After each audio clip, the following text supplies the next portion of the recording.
Israel a diario.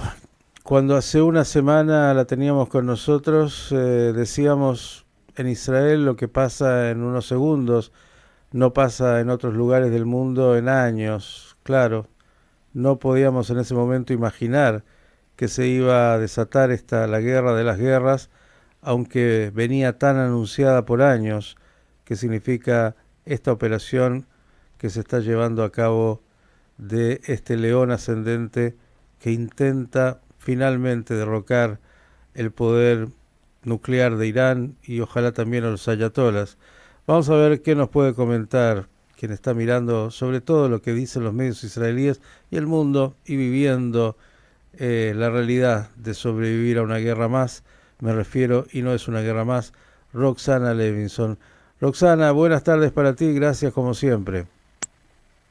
Hola, ¿qué tal? Buenos días para ustedes y un gusto estar en Radio High, como siempre, desde el país de los sonámbulos, te diría, porque estamos todos bajo los efectos de esta guerra que no, como bien dijiste, no es una guerra más y no nos da descanso. Eh, tuve que salir esta mañana y en primer lugar, todo está semi vacío, casi todo está cerrado, salvo las cuestiones que tienen que ver con comida y con medicina, y la gente se ve cansada. La gente en la calle, en los lugares públicos, en donde uno va a hacer una compra, la gente está agotada. Esa fue la primera sensación. Y al mismo tiempo, si uno piensa que todavía, habiendo pasado ya 621 días desde que comenzó esta guerra, hay 53 rehenes en la franja de Gaza que no tienen ni refugio, ni cuarto protegido, ni sirenas, ni aviso previo de Picudadores de defensa civil, ni un vasito de agua, ni siquiera para un momento difícil. Eh, todo hay que ponerlo en su justa proporción. Y dicho esto, el mediodía, en realidad, este mediodía se destaca, en primer lugar, la primera aparición pública, el primer mensaje público del líder supremo de Irán, Ali Khamenei, que amenazó, por supuesto, dijo que Irán se tomará la venganza por los ataques de Israel, y que Israel ha cometido un error enorme y que si Estados Unidos los ataca eh, se van a arrepentir y demás. Pero más allá del texto, de lo que dijo, en realidad lo que él quiso fue mostrar que todavía está, que todavía existe, porque nadie lo había visto desde el jueves, o sea, de la madrugada del jueves al viernes, cuando todo esto empezó y en la población iraní se empezaban a cuestionar algunas cosas. Apareció, La segunda, preguntarte Roxana porque no lo vi, apareció con una filmación, ¿cómo fue la aparición de Jamenei? en realidad, A ver, se nos entrecorta, vamos a ver si mejoramos la comunicación, entre el agotamiento y también las dificultades que puede haber también en la guerra. Roxana, ¿nos estás escuchando? Ay, ay, ay, se cortó la comunicación. Vamos a intentar retomar con Roxana Levinson, que nos decía esto muy importante, la aparición del líder supremo iraní Ali Khamenei, y que todos también se preguntaban dónde estaba. Vamos a volver a comunicarnos con ella. Le estoy escribiendo para que sepa que lo intentamos nuevamente. También Roxana, le cuento, haciendo un esfuerzo como todos los ciudadanos israelíes entre el agotamiento y una bronquitis. ¿Y quién no se enferma sin dormir y con toda esa tensión? Algo de música y ya está ahí. Ah, a ver, Roxana, ¿te volvemos a tener? sí, sí, no sé qué pasó, se cayó la comunicación, pero aquí estoy. Estaba por decir, empecé a decir, en realidad fue un discurso televisado, Ujú. que no sabemos cuándo ni, por supuesto, dónde se grabó. Así que eso es lo que se puede decir, ¿no? Pero el contenido es actual, Bien, es de decir, todas maneras. es algo vigente y decidió aparecer. Eh, Decidió aparecer. bien, ¿Qué más quieres contarnos?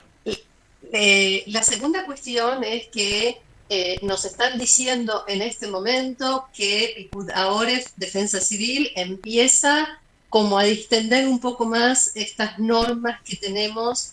Todavía no hay muchos detalles, pero sí se sabe que, por ejemplo, se va a poder empezar a trabajar en los lugares donde hay espacios protegidos, aunque todavía no se van a reanudar las clases hasta nuevo aviso.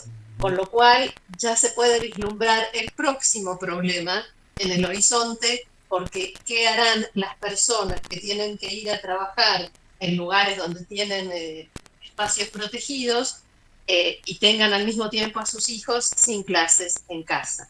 Pero bueno, eso es algo más doméstico que relacionado con la guerra. Y Sí. por supuesto todo está hoy bajo el signo de a la espera de saber qué va a hacer Donald Trump, qué va a decidir. Bien, te quiero contar sobre esto dos cosas. Uno, obviamente lo que estás diciendo tiene que ver con decisiones de, por ejemplo, darle servicio de internet a todos los refugios como para que la gente pueda estar ahí conectada. Ujú. Sí, es trabajar, lo que se llame trabajar. Bueno, nos decía hace un rato una periodista, Débora Bechan, que teníamos, pareció una buena definición. Estamos como en la época del corona en términos casi existenciales, ¿no?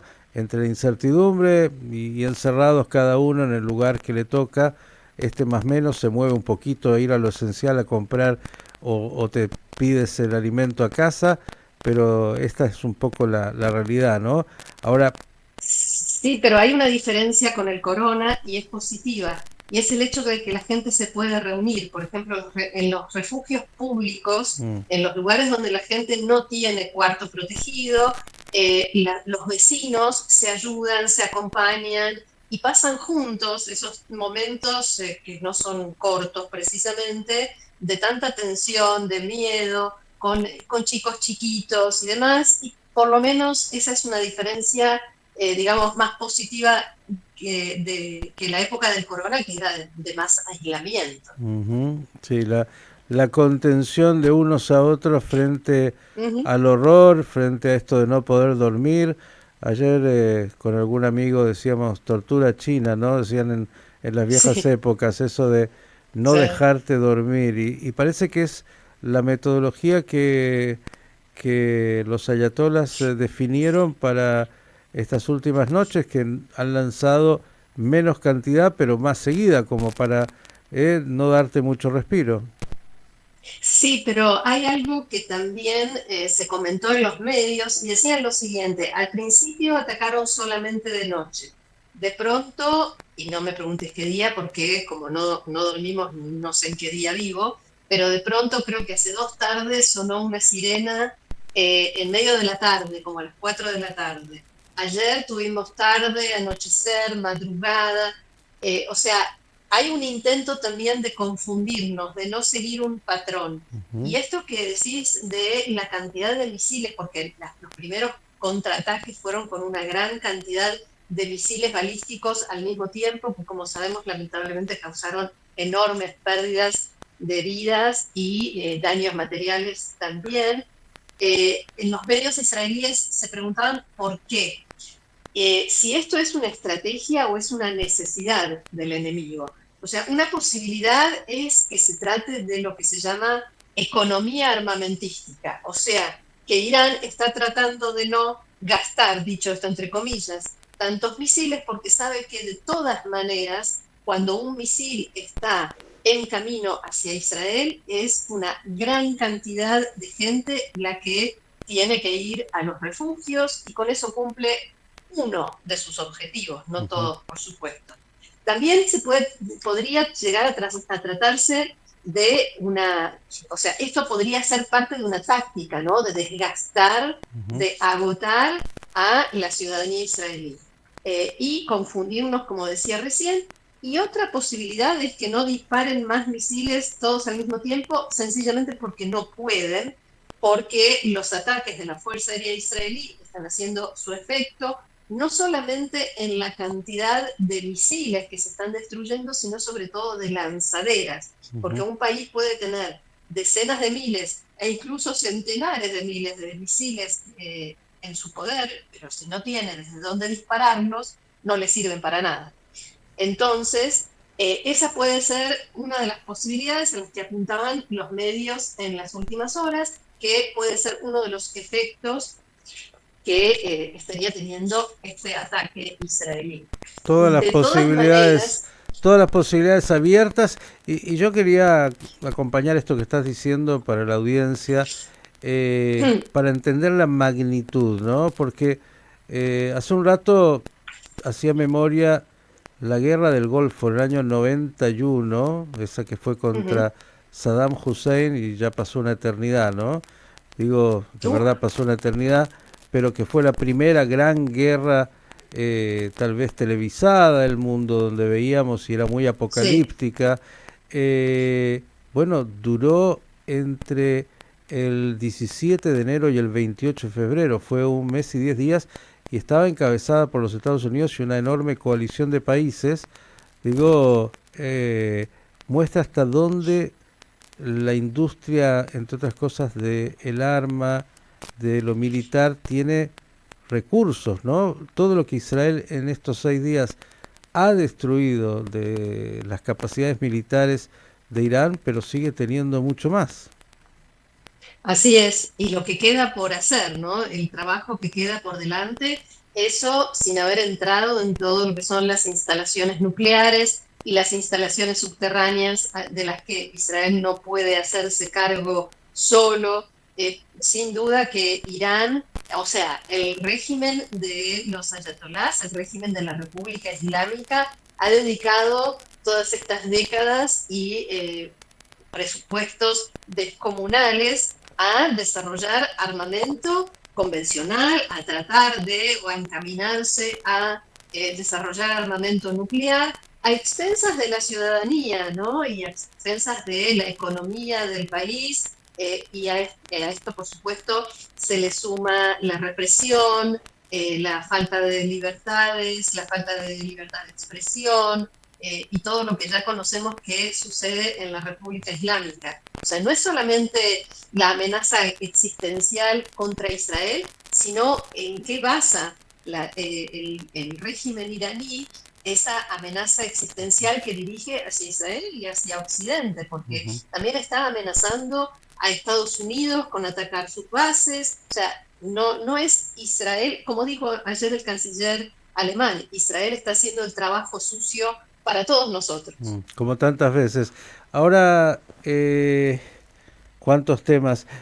Pensaba, nosotros estamos desde la madrugada del viernes en continua transmisión, cobertura de la guerra, y con todos los que hablamos siempre son, bueno, periodistas y ciudadanos israelíes. Es muy difícil encontrar en Irán, en Teherán, eh, quienes informen, periodistas que lo puedan hacer con independencia. Yo creo que tuviste la oportunidad hace poco de entrevistar a alguien que sí estaba en Irán. Digo, es bastante complicado tener un panorama no solo del lado de lo que se vive en Israel, sino de lo que se vive en Irán. No, es un periodista, escritor y activista iraní de derechos humanos que no vive en Irán desde hace muchos años, está exiliado. O Mm, sea, yo tengo contacto con iraníes en el exilio, que son opositores y que son perseguidos por el régimen y que además comparten, en particular conmigo, ¿no? Algunos de ellos experiencias como familiares de víctimas de atentados orquestados por Irán en distintos lugares del mundo. mm. Y por eso se contactaron conmigo especialmente. Pero no, no Eh, tenemos periodistas ni cronistas dentro de Irán. Y es una realidad que también hay que decirla, ¿no? Porque por uno se pregunta, supuesto. ¿cómo me gustaría escuchar voces en este momento en Irán? Pero claro, son acalladas por el régimen, más allá del bombardeo que hizo Israel para justamente acallar a Uh aquellos -huh. que son los voceros del régimen para su población. Pero Así es, es un gran pero tema. son acallados y de la peor manera posible. Y hay algunos medios sobre todo algunos de estos sitios que se dedican al análisis de la región y demás, que cuando presentan la nota, donde dice, el autor dice, un corresponsal en Teherán, sin dar más datos, o sea, sin dar ningún dato, porque en eso le va la vida a ese corresponsal en Teherán, que Ujú. está diciendo, que está cometiendo el gran pecado de decir lo que piensa y de analizar la realidad como él la entiende o como él o ella la entienden, y es algo que el régimen no tolera, como muchos otros regímenes dictatoriales, solo que, bueno, este tiene otro tipo de base. Sí, claro, y eso hace que además la incertidumbre y la comprensión para el resto sea tan difícil de lo que está pasando internamente. Digo, Netanyahu en sus declaraciones estos días en un momento dijo, miren, la Unión Soviética ni más ni menos cayó de un minuto a otro, el muro de Berlín, dijo, nosotros esperamos que algo así similar pueda pasar dentro de Irán, pero es muy difícil saber cómo la población iraní hoy está reaccionando a lo que están viendo, que es una enorme destrucción. Esto no cabe duda, Irán va a sufrir costos de todos los tipos, el mundo, pero no sabemos qué es lo que la gran mayoría que incluso es opositora a este régimen hace o puede hacer, ¿no? Así es, no hay mucha manera de saber cómo los iraníes toman esto, como bien decías, pero sí quienes están todavía de algún modo en contacto a través de redes sociales, perdón, está entrando un aviso de alerta por un dron. Estoy tratando de ver dónde, creo que es en el norte. Estamos en Se vivo. cerró. ¿Se cerró la alerta Sí, o se cerró no, se cerró la página. la página? Se cerró. Bueno, si es en el norte, usted por ahí tiene unos kilómetros, no se preocupe, no necesita ir rápidamente Sí, al sí, es en el refugio. es en el Golán, Mm. Ramat Maximim, ahí está, ahí lo veo. Que viene Es en el siendo norte. uno de los objetivos, varias veces Sí, en sí, los sí, sí, últimos sí, días. sí, sí. Ramat Golán, Haifa, bueno, el aeropuerto está vacío, entonces, pero igual, el centro del país, el centro de Tel Aviv, tienen así, aquí en Ashdod y Ashkelon también tuvimos nuestra, nuestra porción. Sí, sí, no hay quien no. Roxana, ¿algo más que quieras agregar? Te vamos a dejar respirar porque es también tan Porque me está importante. costando. No, no, y sí, usted en estado de bronquitis, digo, ¿quién no se va a enfermar si no puede dormir, no puede descansar, la Uh -huh, tensión, la guerra y además estar mirando cómo se va uh desenvolviendo? -huh. ¿Algo más que quieras decir? No, simplemente dejo abierta una pregunta, porque todos estamos a la expectativa de qué va a hacer Donald Trump, si se va a sumar o no se va a sumar a Israel en la ofensiva. Y yo planteo la siguiente pregunta. Si Donald Trump realmente en algún momento decide sumarse a Israel para atacar Irán, ¿será que lo va a hacer hasta el final o lo va a hacer como hizo con los hutíes, que se sumó por un ratito, por unos días y después se cansó y se fue? Y no solamente eso, hizo un acuerdo aparte con los hutíes para que no atacaran los objetivos estadounidenses, dejando afuera de ese acuerdo nada menos que a Israel. Esa es mi pregunta. Yo le voy a dar un atisbo de respuesta. Una es no tengo idea. No, nadie tiene idea. La segunda es un empresario siempre piensa en qué es lo que va a Uh ganar. -huh, uh Me da la -huh. impresión Ganancias de, y pérdidas, sí, señor. y me parece que eso es lo que está dando vuelta en el análisis de Trump para ver qué es lo que termina de hacer. Veremos. La Uh guerra -huh. se está desarrollando. Esperemos que como viene, más allá de los dolores, más allá del no dormir, se llegue a un momento en el cual, después de pasar estos tragos tan difíciles, vengan épocas mejores y tiempos mejores para Israel y para el mundo. Un cariño grande y a tratar de recuperarse. Muchísimas gracias. A Shalom. Roxana Levinson, dándonos un panorama y preguntas necesarias que todos nos formulamos.